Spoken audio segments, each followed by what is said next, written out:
আমার কোনো সম্বল নাই, আশ্রয়ও গেছে, টাকাও গেছে, সব গেছে। অভাবের সংসারে সুখ ফেরাতে নোয়াখালীর চাটখিলের তরুণ শিশির আহমেদ পাড়ি জমাতে চেয়েছিলেন ইউরোপের দেশ ইতালিতে। ধার দেনা করে 10 লাখ টাকা তুলে দিয়েছিলেন দালালদের হাতে। কথা ছিল বাকি 5 লাখ টাকা ইতালি সীমান্তে ঢোকার সময় দেওয়া হবে, কিন্তু ওই সীমান্ত আর পাড়ি দেওয়া হয়নি। তার আগেই পাড়ি জমিয়েছেন পরপারে। কিন্তু হতভাগা শিশিরের কবরও হয়নি, লাশ ফেলে দেওয়া হয়েছে ভূমধ্যসাগরে। গত সেপ্টেম্বরে দালালদের মাধ্যমে সৌদি আরব নেওয়া হয় 14 বছরের টকবগে তরুণ শিশিরকে। সেখান থেকে লিবিয়াতে। 10 অক্টোবর লিবিয়া থেকে বোটের মাধ্যমে সমুদ্রপথে শিশির সহ বেশ কয়েকজনকে নিয়ে ইতালির উদ্দেশ্যে রওনা হয় দালাল চক্র।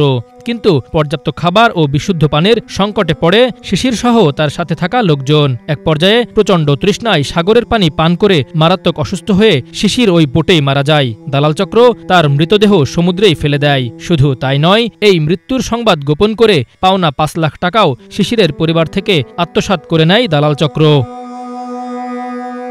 শিশিরের স্ত্রী সুইটি আক্তার গর্ভবতী, রয়েছে 2 বছরের এক সন্তানও। সম্পূর্ণ ঋণ করে ইউরোপে পাড়ি দেওয়ার অদম্য ইচ্ছার কাছে পরাজিত হওয়া শিশিরের স্ত্রী স্বামীকে হারিয়ে সন্তানদের ভবিষ্যৎ চিন্তা ও লাখ লাখ টাকার ঋণের চাপে পড়ে সেও যেন এক জীবন্ত লাশ।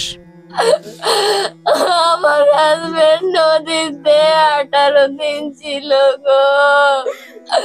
10 দিনের দিন আমার হাজবেন্ড না খাওয়ায় মারা গেছে।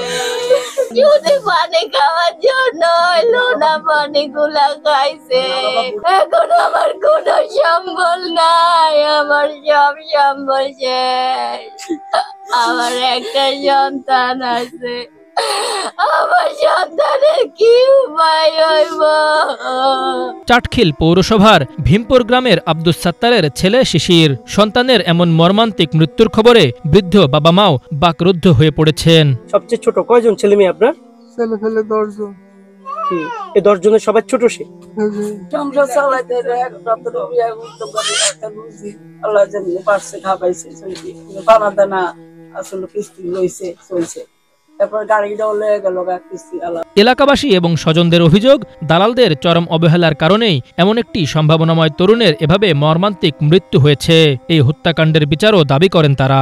বিশাল টাকার ব্যাপার তো, ওখানে শুনছি নাকি 12 থেকে 15 লক্ষ টাকা দালালকে দেওয়া হয়েছে, বুঝছেন? মারা গেছে ওটা জানাই নেই। কিন্তু দালাল বলতে আমরা যেটা বয়সের মাধ্যমে জানতে পারছি সেটা হলো যে চাটখিল এখানে ফুল দোকানের সাথে কামরুল ফার্মেসি দোকান, কামরুলের সাথে বয়েজে আলোচনা হয়েছে তার সম্বন্ধীর সাথে। উপদেষ্টা মহোদয়ের দৃষ্টি আকর্ষণ করছি, এই বিষয়টা যথাযথভাবে আইনি প্রক্রিয়ায় ব্যবস্থা নেবেন। সে মরে যাওয়ার পরেও দালালরা গত পরশুদিন এসে আরো 5 লাখ টাকা নিয়ে গেছে। বলতেছে হে জায়গা দিয়ে পুষছে, হে অসুস্থ, হে হাসপাতালে ভর্তি আছে, 5 লাখ টাকা লাগবে। তারা এইভাবে নিয়ে এক মায়ের ছেলের মরগঞ্জে রাস্তায় নিয়ে না খাওয়া না দাওয়া বোর্ডে এভাবে মেরে ফেলে বা মরগঞ্জে ফালাই দেয় নদীতে, তাদের সাগরে এইভাবে ফালাই দেয়, ওদের বিচার যেন মরগঞ্জে সরকারি ইয়েতে মরগঞ্জে দেখে। শিশিরকে হারিয়ে পুরো পরিবার তথা পুরো এলাকায় যেন শোকে স্তব্ধ হয়ে গেছে। সবার দাবি, দালালদের বিচারের মুখোমুখির পাশাপাশি সরকার যেন এই পরিবারটির পাশে দাঁড়িয়ে সহযোগিতার হাত বাড়িয়ে দেয়। আক্তারুজ্জামান, বাংলা ভিশন।